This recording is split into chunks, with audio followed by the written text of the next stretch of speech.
I still remember that last ordinary morning, the coffee maker humming in our kitchen, steam rising from my favorite mug, sunlight catching the garden Isadora and I had planted together over 20 years.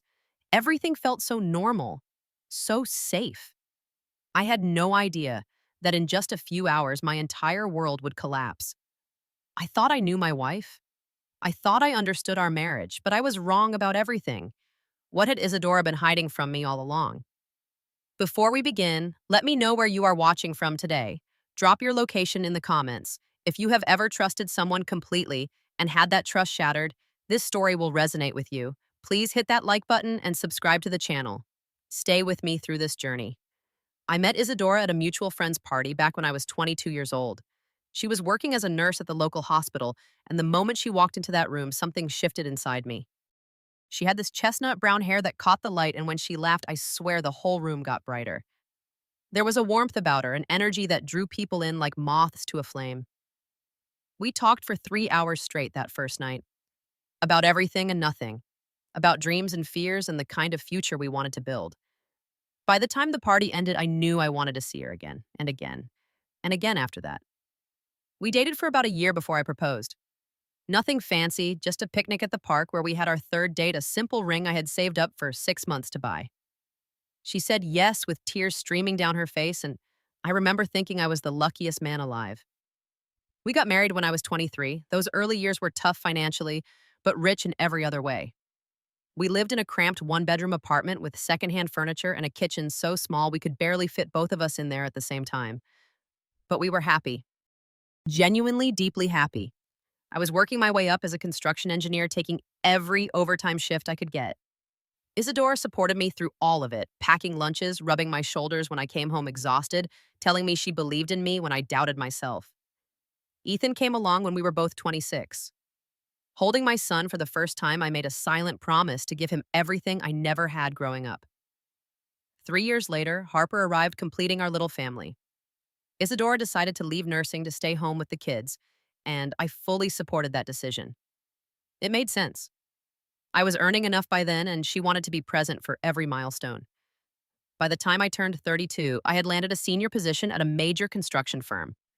We bought a house in the suburbs of Denver, a beautiful place with 4 bedrooms, a big backyard, and mountain views. I remember the day we moved in, Isadora standing in the empty living room, spinning around with her arms spread wide, saying, "This is it, Gerald. This is our forever home." And I believed her. The years that followed settled into a comfortable rhythm. I went to work, Isadora managed the household and the kids.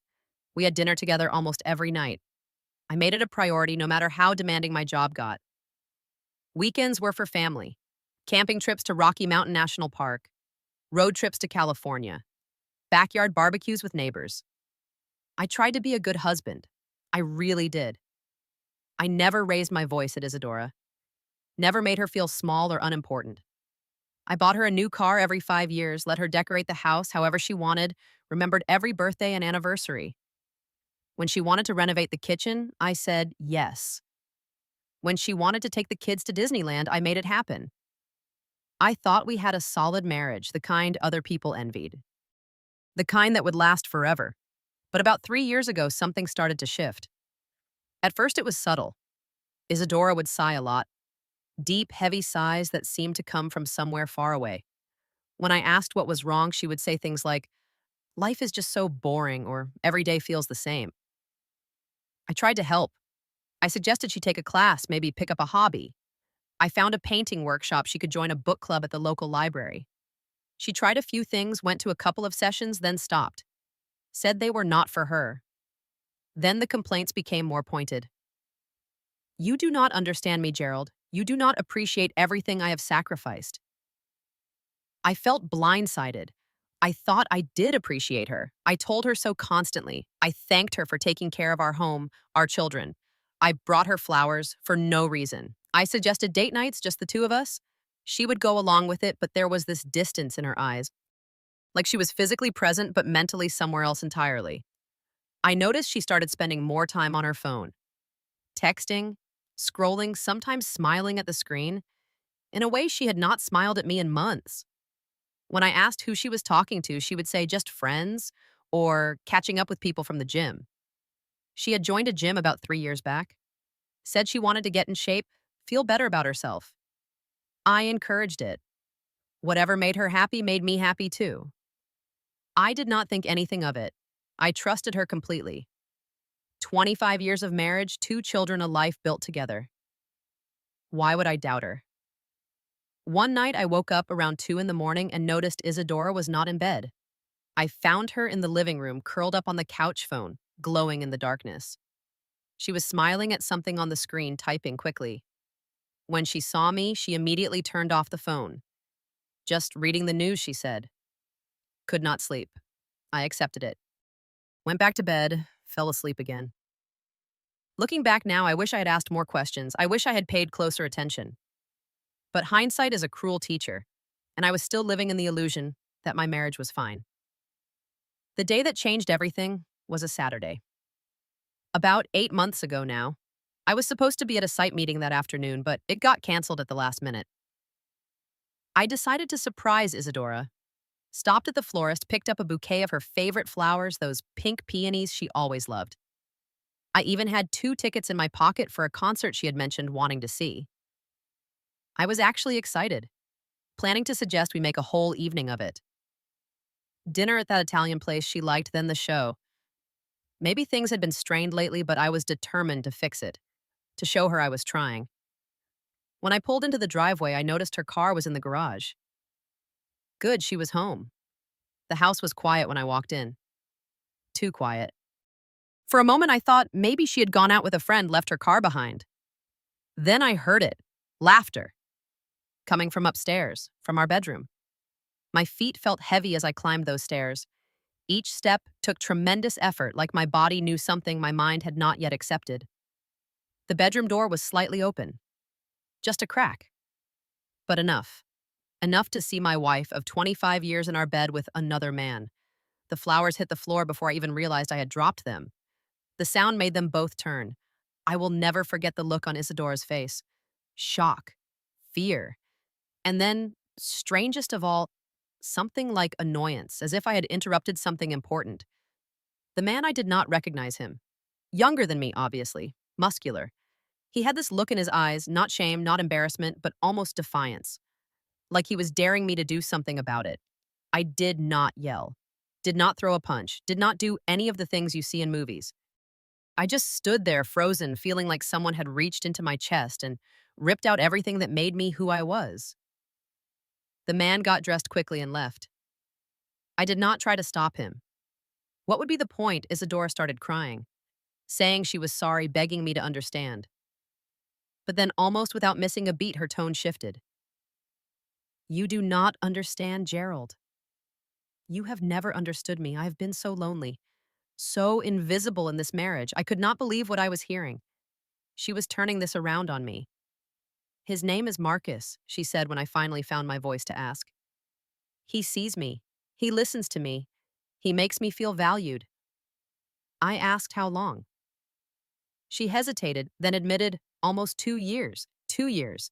For nearly 2 years, my wife had been sleeping with another man while I worked to provide for our family, while I came home every night, believing everything was fine while I bought flowers and planned date nights and tried so hard to make her happy. She went on listing all my failures. I was not romantic enough. I did not spend enough quality time with her. I did not understand the emotional needs of a woman. According to her, I had essentially forced her into another man's arms by being a neglectful husband. I walked out of that room without another word, went to the garage, sat there among the rakes and shovels and gardening tools we had used together to build that backyard she loved so much. And I stayed there for hours trying to make sense of something that made no sense at all. The weeks that followed were a living nightmare. I moved to the guest room, then to the couch.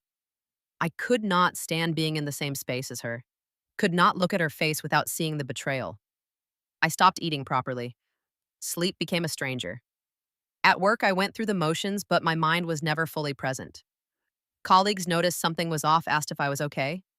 I lied, said I was just tired. I did not tell anyone. Not my brother, not my best friend, not a soul. The shame was too heavy, the humiliation too raw. Here I was, the guy everyone thought had the perfect marriage, the perfect life, and it was all a lie. Isadora, meanwhile, acted like we could just work through this. She actually suggested we go to couples therapy. that maybe if I changed some things about myself, we could rebuild. I needed to change. Me, the one who had been faithful for 25 years, the one who had worked himself to exhaustion to give her everything she wanted. I was the one who needed to change. She listed my supposed faults as if reading from a prepared script. I was not emotionally available. I did not prioritize her feelings. I did not make her feel special anymore. Each accusation felt like a knife twisting deeper. But then I started digging. I looked into Marcus, found out he was 34 years old, a personal trainer at the gym where Isadora worked out. He lived in a rented room, had no stable career, no assets to speak of. He was 14 years younger than my wife. Then I checked our bank accounts. What I found made me sick all over again. Hidden among the legitimate expenses were charges that did not add up. Gym memberships that cost 3 times the normal rate, restaurant bills from places we had never gone together, hotel bookings, cash withdrawals that had no explanation. Over 2 years, nearly $15,000 had gone to fund her affair. My money I had earned working 60-hour weeks, money that was supposed to secure our retirement, our children's futures. When I confronted her with this, Isadora did not even flinch. That money is mine too, she said. I have every right to spend it how I want. That was the moment I finally understood. She was not sorry for what she did. She was only sorry she got caught. And she had no intention of taking responsibility for any of it. I called a divorce lawyer the next Monday. When I told Isadora, she actually seemed surprised, like she genuinely believed I would just accept her betrayal and move on. She tried a new approach then, promised to end things with Marcus, begged for another chance, said she would do whatever it took to save our marriage. I told her it was too late. 25 years you said you were lonely, I said. 25 years you felt unappreciated. Now you are free to find someone who understands you. I will not stand in your way. She cried. She pleaded. She switched between anger and desperation multiple times in a single conversation. But I had made my decision and nothing was going to change it. What I was not prepared for was the battle over our children. I called Ethan and Harper asked them to meet me. I wanted to tell them in person, explain the situation, before things got ugly. But Isadora got to them first. When I sat down with my children, they already had a story in their heads. And it was not the truth. Mom told us everything Ethan said, his voice cold in a way I had never heard before. How could you do this to her? Dad. Harper was crying. She said you abandoned her emotionally for years, that she was dying inside, and you did not even notice. I was stunned. What exactly had Isadora told them? It turned out she had painted herself as the victim, a neglected wife who had sought comfort in friendship that accidentally became something more. According to her version, I was a distant workaholic husband who had driven her to this by my indifference. She left out the 2 years of deception, the $15,000, the messages where she mocked me to her lover. All of that was conveniently omitted. I faced an impossible choice. I could tell my children every ugly detail and destroy their image of their mother forever, or I could hold back and let them believe I was the villain. I chose to protect them from the worst of it. I simply said your mother had an affair. I could not continue the marriage after that. That is the truth. They did not believe me. Mom said you would try to lie, Harper said. She warned us you would make things up to make yourself look better. My own daughter looking at me like I was a stranger, like I was the enemy. 22 years of being the best father I knew how to be, and this is where we ended up. I did not argue, did not beg them to believe me. I just told them I loved them and that I would always be there for them, no matter what they thought of me right now. The divorce proceedings were brutal. Isadora hired an aggressive lawyer and went after everything. She wanted the house spousal support, half my retirement savings. Her argument was that she had sacrificed her career to raise our children and deserved compensation. My lawyer presented evidence of the affair, the financial betrayal, the years of deception. It did not matter much in court, not in a no-fault divorce state. But it helped establish that I should not be financially destroyed for being the faithful spouse. The process dragged on for months. Legal fees mounted. I was emotionally exhausted, financially drained, and isolated from my own children. Some friends took Isadora's side. Or rather, they took the side of the story she told them. I lost people I had known for decades, people who believed her version without ever asking for mine. But I kept going. What else could I do? Then, 4 months into the divorce, something unexpected happened. Harper found old messages on an iPad that was synced to Isadora's phone. She was not looking for them. She had borrowed the iPad to watch a show, and a notification popped up from an old chat thread. What she found changed everything. Messages between Isadora and Marcus, hundreds of them. Love notes and plans and inside jokes about me. And one message that Harper could not forget, the one where Isadora wrote to Marcus about me being a clueless fool who just keeps working like an ox while she spent my money on their adventures together. Harper showed Ethan.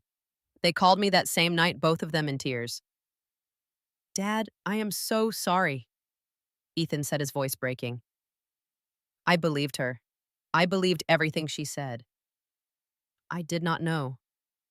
Harper could barely speak through her sobs. She lied to us. About everything. How could she do that? I did not say I told you so. I did not throw their mother under the bus. I just told them that they had nothing to apologize for, that they were manipulated, and that I never stopped loving them for a single second. They confronted Isadora. She tried to explain, to minimize, to redirect blame. But the evidence was too clear. The children had seen who she really was. The divorce was finalized 2 months later. The court divided assets fairly, and I managed to keep the majority of my retirement funds since I was the one who had contributed to them. The house was sold, proceeds split. It was not victory, not really. Just the end of something that had been dying for longer than I knew. I signed the papers on a gray Tuesday afternoon, walked out of the courthouse, and felt nothing but emptiness. 6 months after the divorce was finalized, I heard about Isadora through the kids. Marcus had left her. The moment she lost the nice house and the comfortable lifestyle, he suddenly lost interest. Found himself a new client at the gym, younger and presumably with a wealthier husband to exploit. When Isadora tried to contact him, he blocked her number. The great love that was worth destroying a 25-year marriage for evaporated the second it became inconvenient. She was living in a small apartment now in a part of town she never would have considered before. Her share of the house sale was dwindling fast. She had tried to return to nursing, but her certifications had lapsed after so many years away, and she would need extensive retraining to practice again. For now, she was working as a receptionist at a medical clinic, making a fraction of what she used to earn. The kids maintained contact with her, but the relationship was forever changed. Harper told me once that she still loved her mom, but could never trust her the same way again. Ethan was even more distant, limiting their interactions to holidays and occasional phone calls. Isadora called me once, maybe 3 months after everything was settled. She was crying, saying she had made the biggest mistake of her life, asking if there was any chance we could try again. I told her I hoped she found peace. Then I hung up. The first few months on my own were hard. I rented a small apartment near my office, a modest place with just enough room for me and occasional visits from the kids. The silence was oppressive at first. I'd spent 25 years with another person, and suddenly I was completely alone. I started seeing a therapist, talking through the betrayal, the anger, the grief. Because it was grief, even if she was still alive. I was mourning the death of the life I thought I had, the future I thought was guaranteed. I joined a support group for people going through divorce. Hearing other stories, some remarkably similar to mine, helped me realize I was not some unique failure. Good people get betrayed every day. It does not mean there is something wrong with them. Slowly, I started to rebuild. I got back into hobbies I had abandoned years ago. Started hiking again, something I had loved before marriage and responsibilities took over. Bought a decent camera and took up photography. Found a local fishing group that met on weekends. My relationship with Ethan and Harper healed and actually grew stronger than before. They came over regularly. We cooked together, watched games, talked about their lives and dreams. In some ways, losing the marriage helped me become a better father. I was more present, more intentional, more grateful for every moment with them. About a year after the divorce, I met someone. Diana. She was 45, a widow who had lost her husband to cancer 3 years earlier. We met through the hiking group, bonded over shared trails and shared pain. We are taking things slow, no rush to define anything or make grand plans. But for the first time in a long time, I feel hope. Real hope. the kind I had forgotten was possible. I do not hate Isadora anymore. I did for a while, and that hatred was eating me alive. Now I just feel nothing toward her, indifference. She is part of my past, and I have chosen to live in the present. What I learned from all of this is simple but hard. One, you can do everything right and still be betrayed. That is not a reflection of your worth. Some people will always find a way to blame you for their choices. Do not let them rewrite history in your head. The truth has a way of coming out. It might take time, but it surfaces eventually. Have faith in that. And losing someone does not mean losing yourself. Sometimes it is exactly what you need to find yourself again. I thought losing my 25-year marriage meant losing everything, but I was wrong. I lost someone who did not deserve my love. And in the process, I found the person I had buried under years of trying to be what someone else wanted. This morning, I made coffee in my little apartment, looked out the window at the mountains in the distance. My phone buzzed with a text from Harper. She is coming over this weekend. Says she misses me. I smiled and texted back that I miss her too. Life is not what I planned, but maybe it is exactly what I needed. If you are going through something similar right now, I want you to know that the storm will pass. Behind all those dark clouds, the sun is still there. You just have to hold on long enough to see it again. Thank you for staying with me through this story. I know it was a heavy one, but I hope it brought you some comfort if you are facing something similar in your own life. I would love to hear from you. Have you ever been betrayed by someone you trusted completely? How did you find the strength to move forward? Share your thoughts in the comments below. Your story might help someone else who is struggling right now. If this video touched you in any way, please hit that like button. It really helps the channel grow and allows me to share more stories like this one. And if you are not subscribed yet, now is the perfect time. Click subscribe and the notification bell so you never miss a new story. Do not forget to share this video with someone who might need to hear it. Sometimes a single story can change a person's perspective or give them the courage to make a difficult decision. Thank you again for being here. I wish you strength. If you are in the middle of your storm and peace, if you have already made it through to the other side, take care of yourselves and remember that you are worth so much more than how anyone else treats you. Until next time.